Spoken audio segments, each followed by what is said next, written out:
everyone, how are you? This week we are going to work on something called the Ig Nobel Prizes. Ig Nobel. Regardez bien cette image avant de faire l'activité parce qu'elle pourra vous aider. Vous voyez qu'on a des éléments. On a une personne ici qui est au centre de l'image, qui tient quelque chose, qui a l'air un petit peu bizarre. D'accord? La personne a un micro, un nœud papillon, un chapeau de forme et est devant un pupitre avec un texte. On peut imaginer un discours, il y a quelqu'un qui applaudit, etc. Cette image va vous être utile pour comprendre de quoi on parle. Rappelez-vous également que nous sommes donc dans le cadre du cours d'anglais Euro en train de travailler un chapitre sur l'humour et la physique. The Comedy and the Laws of Physics. Donc, ce texte, comme tous les documents qu'on étudie depuis le début du chapitre, ne va pas devoir être pris 100% au sérieux. D'accord ?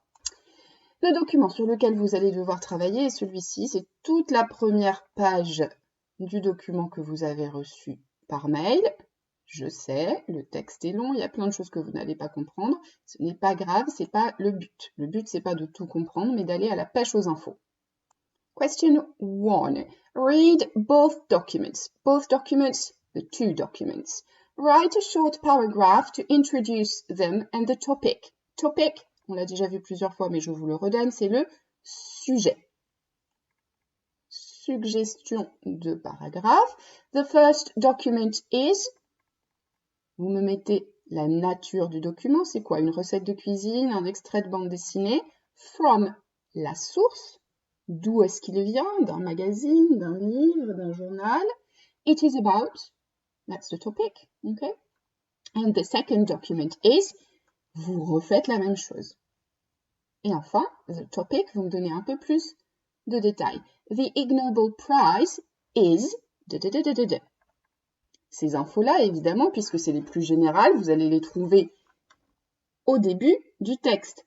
The Ig Nobel Prizes honor achievements that make people laugh, then think.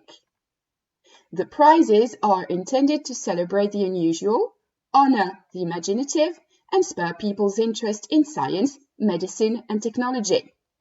Vous pourriez vous dire, ah bah tiens, c'est la réponse, je vais recopier ça, Madame Bannister, elle sera contente, ce sera la bonne réponse. Vous pourriez. Ce que je vous demande, c'est d'essayer de reformuler. Qu'est-ce que c'est des Ig Nobel Prizes? Normalement, avec un petit peu de culture générale, vous devriez reconnaître ceci. Sauf que il y a ces deux petites lettres avant. Qu'est-ce que ça peut bien être? Ça ressemble à prix Nobel, mais c'est pas les prix Nobel. Il va falloir essayer de reformuler ça. C'est des prix, mais qui célèbrent quoi?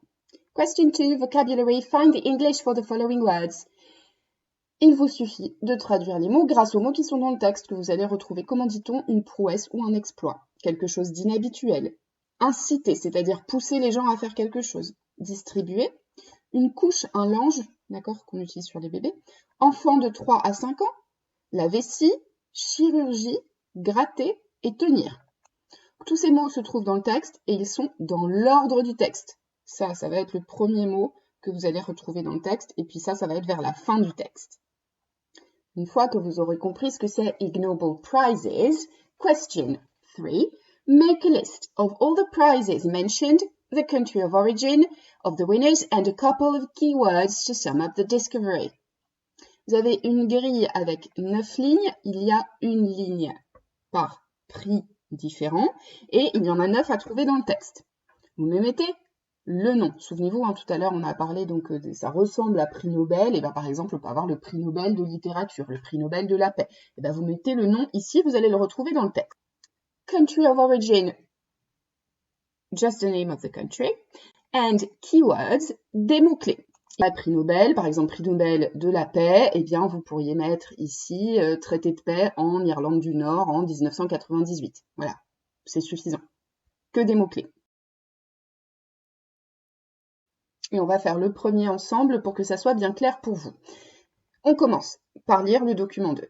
Scientific reports about a 5-year-old saliva production, a machine that changes diapers, and wombat poop took top honors at the 29th Ig Nobel Prize ceremony. The peculiar but popular prizes, which honor achievements that make people laugh and then think, were awarded on September the 12th at Harvard University's Sanders Theatre. This year's chemistry prize went to a team of pediatric dentists at Hokkaido University for determining how much saliva a 5-year-old produces. The study of 30 kindergartners showed that each generates about 500 milliliters of spit each day.